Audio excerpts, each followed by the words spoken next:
Miss Shetty mister பொலி செட்டி ஜவான் கூட release ஆயிருந்த ஒரு தெலுங்கு படம் இது. இந்த படத்தோட ஆரம்பத்தில் அம்மாவோட மேரேஜ் லைஃப்பை பார்த்து காதல்லையும் கல்யாணத்துலையும் நம்பிக்கையில் இருந்த ஹீரோயின் கடைசி வரை தனியாக இருக்கணுங்கிற முடிவு எடுக்கிறாங்க. ஆனால் அவங்க அம்மாவோட இழப்புக்கு அப்புறம் கூட ஏதாவது துணை இருந்தால் பெட்டராக இருக்கும் அப்படின்னு தோன்ற அவங்களுக்கு அம்மா கூடயே தானும் அம்மா ஆகணுங்கிற ஆசை வருது. பட் அப்போ கூட காதலோ கல்யாணமோ வேணாங்கிற முடிவு எடுத்துடுறாங்க. ப்ரெக்னென்ட் மட்டும் ஆகணும் அப்படிங்கிறப்போ அதுக்கு தகுதியான ஆளை அவங்க தேடுறப்போ ஒரு ஸ்டாண்டப் காமெடியனான ஹீரோ கண்ணில் மாட்டுறாரு. அதுக்கப்புறம் என்னாச்சு அப்படிங்கிறது தான் இந்த படத்தோட கதை. முழுக்க முழுக்க ஒரு அனுஷ்காவோட படமாக தான் வந்திருக்கு இது. அதில் தான் எடுத்துக்கிட்ட அந்த கேரக்டருக்கான ஸ்கோப் என்னவோ அதுக்கான பெஸ்ட்டை கொடுத்துருக்காரு நவீன் பொலி செட்டி. கதை ஓப்பன் ஆகிறது நகர்றது எல்லாமே அனுஷ்கா பண்ணியிருக்க அந்த கேரக்டரை மையமாக வச்சு தான்.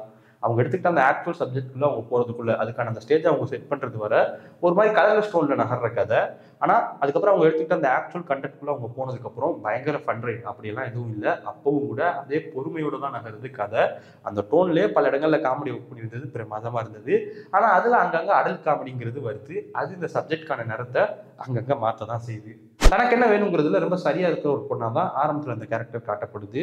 ஆனால் தனக்கு என்ன வேணும் அப்படிங்கிறத அந்த கேரக்டர் டிஸ்கிரைப் பண்ணுற விதம் இருக்குல்ல, அது தப்பா ரைட்டாங்கிறது கூட நான் வரல. பட் கட்டாயம் அதை இந்த மாதிரி பண்ணியிருக்க வேண்டாம், கொஞ்சம் வேற மாதிரி ட்ரை பண்ணியிருந்தா பெட்டராக இருந்திருக்கும். அண்ட் ரொம்ப முக்கியமாக நான் சொல்லணும்னு இருந்த இன்னொரு விஷயம், கதை வயசே ஹீரோவோட ஹீரோயின் கேரக்டர் ஒரு 5 வயசு எல்டரான கேரக்டர் தான். பட் அந்த கேரக்டருக்கான மேக்கப் பல இடங்கள்ல அவங்களை இன்னுமே ஓல்டரா காமிச்ச மாதிரி தான் இருந்தது. கட்டாயம் அது முழுக்க முழுக்க மேக்கப்போட குறையாதான் நான் பார்க்குறேன். ஒரு சில இடங்கள்ல பர்ஃபெக்டா இருந்தது. பட் பல இடங்கள்ல ரொம்பவே அந்த கேரக்டர் ஓல்டரா தான் தெரிஞ்சது. அது மேக்கப் இல்லாமல் இருந்தா கூட பெட்டரா இருந்திருக்கும் போல.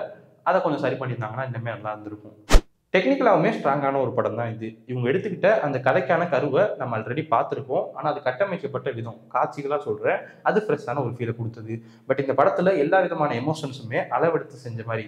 இப்போது இப்படியான சப்ஜெக்ட்டுக்கு காமெடி கொஞ்சம் தூக்கலாக, சரியான விதத்தில் கொஞ்சம் தூக்கலாக இருந்தால் அதுக்கான ரீச்சே வேறு மாதிரி இருக்கும்.